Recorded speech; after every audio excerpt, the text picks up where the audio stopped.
Over 4 episodes, we built the whole machine, a list nobody can quietly rewrite, agreement between strangers with nobody in charge, ownership that is nothing more than the ability to sign. It works. Every piece works. And now the only question that actually matters, which almost nobody asks out loud, was any of it worth it? Start with the bill because it is enormous. Every participant stores the entire history, not a portion, not a summary. Everything forever. Every transaction is broadcast to everybody, checked by everybody, agreed by everybody. And on top of that, you're deliberately burning energy or locking up money purely to make writing expensive. Compare an ordinary database. One machine or a handful, write instantly. Change your mind and update the row. It is not a little faster. Adding a blockchain typically multiplies how long a transaction takes and cuts how many you can handle to a fraction of what the same hardware would manage. So, the honest summary is uncomfortable. A database beats a blockchain on speed, cost, storage, flexibility, operational simplicity, and the number of engineers who already know how to run it. On every practical measure that normally matters, it is not close. There is exactly one thing a blockchain does that a database cannot, and everything hangs on it. A database requires somebody in charge. Somebody owns that server, controls those credentials, and could change a record and tell nobody. So the real question is never which technology is better. It is one question about your situation. Is there somebody everybody involved is willing to trust? If the answer is yes, use a database. You're done. That is not a compromise. It is the correct engineering decision, and it will be faster and cheaper every day for the rest of the system's life.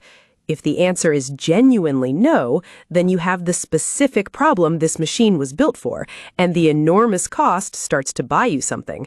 So pause the video and test it on something. A company wants a blockchain for its internal inventory records. Multiple departments write to it. It is auditable and tamper-evident. Does it need one?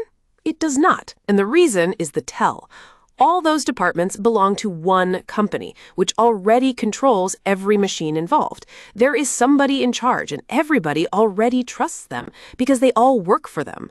If you are the only one writing to your own decentralized ledger, you have taken a database and made it slower.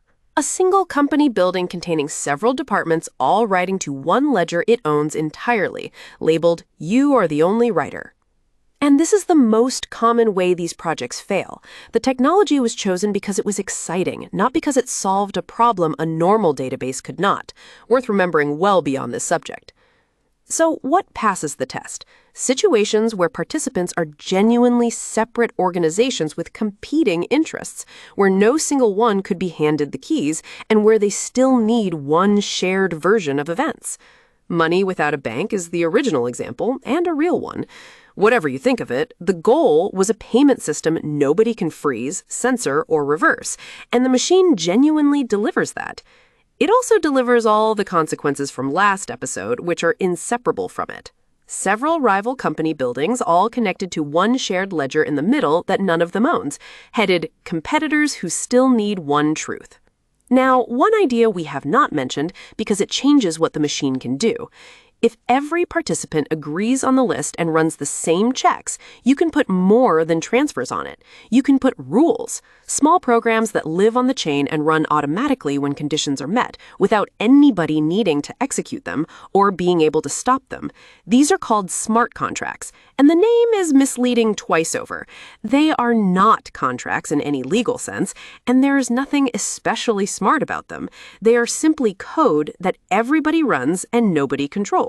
Something valuable is held, conditions are checked, and if the conditions are met, the transfer happens on its own. A small program sitting inside a block checking a condition and automatically releasing a payment, labeled code nobody controls. And the honest part is severe.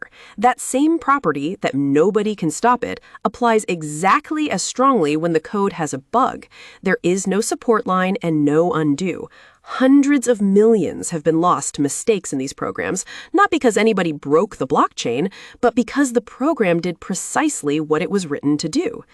Immutability is wonderful, right up to the moment you need to fix something.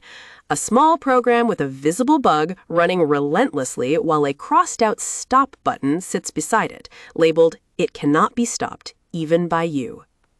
There is one more failure mode, and it is the most instructive thing in this whole video because the technology was not the problem at all. A large shipping platform was built on a blockchain by two very well-known companies. Technically, it worked. Real-time visibility of shipments, tamper-evident records, faster customs handling. Every engineering goal was met. It was shut down anyway. The reason is beautiful and slightly obvious in hindsight. A shared ledger is only worth anything once enough of an industry actually joins it, and competing shipping lines were not willing to pour their data into a platform effectively controlled by one of their direct competitors.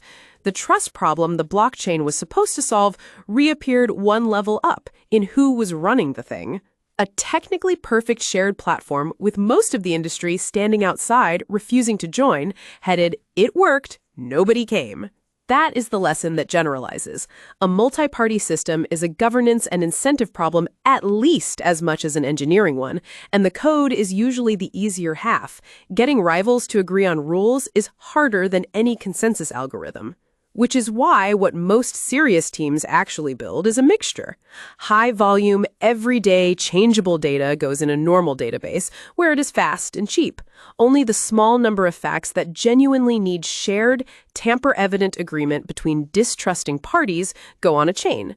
Not everything on chain. Not nothing. The valuable truth on chain, the volume off it. A system split in two, a large fast box labeled database, everyday data, beside a small box labeled on-chain, the shared truth. So here's the big picture and the whole series in one thought. A blockchain is a database that trades away speed, cost, and simplicity in exchange for removing the person in charge. That trade is spectacular when there genuinely is no such person, and it is pure loss when there is. So the question is never whether the technology is impressive, it is whether you have a trust problem worth paying that much to solve.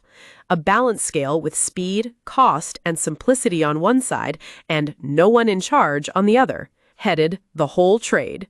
And look back at what you now understand. A list is money. Signatures prove who, but never when. Fingerprints make tampering allowed.